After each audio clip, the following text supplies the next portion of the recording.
Schaden darauf, für den Sport nicht zu sorgen, Schläge. Die Leistung von Portugal gestern vorgeführt, 7:0 verloren, aber das war auch nicht so schlecht. In der ersten Halbzeit nur 1:0, aber dann waren alle Dämme. Offensichtlich haben die Nordkoreaner dann so realisiert, was sie zu Hause erwartet. Und das ist eher nicht der Himmel. Das geht eher so Richtung Hölle und Fegefeuer.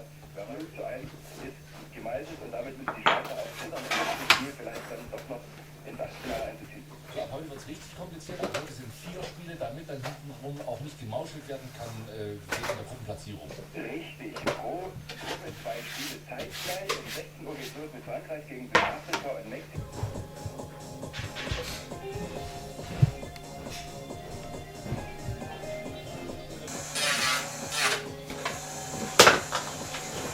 Muss man aufpassen.